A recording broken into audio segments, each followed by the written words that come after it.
менин айыл ак жар тоо этегинде суулар шаркырап аккан чоң тектерде орношкон. Айылдын үстүндөгү адырда мен бала чактан бери билген эки зор терек болор эле. А бул кош терек азыр да ошол жерде. Качан карабагын, айылга кайсы турта келбегин, элдин мурун эле дөбөдө жанашагын алышкан ушу бийик кош теректер көзгө түшүрөт. А эмне үчүн экенин билбейм.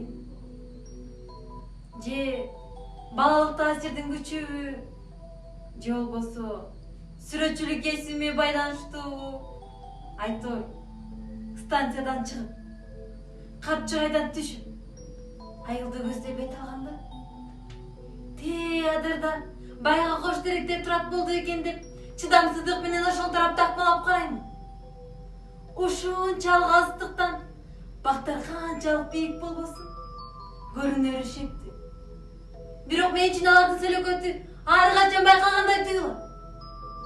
Эртерээк айылыма жетип барып, эртерээк дөбөгө чыга калып, кош терекке ийилип салам берип, кулагымды моң кысыганча алардын күйлөнгөнүн уксам деп дайымдектейм.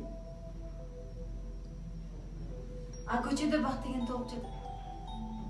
Бирок бул теректердин бир укмуштуу касиети, алар бөтөнчө үндүү, жандуу теректер. Качан болбосун жалбырактар дирилдеп арыганды үнгө сапшуулдайт.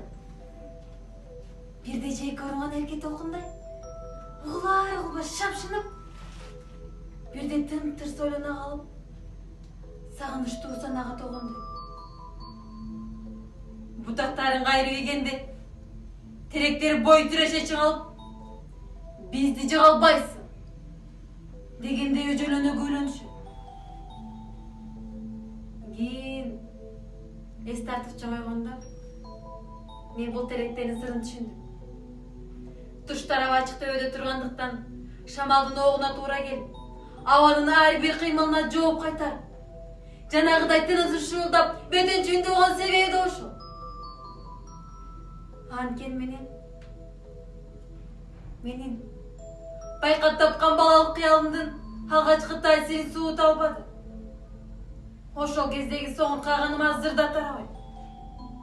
Мен үчүн бул теректер ушул күнгө чейин тегин эмес.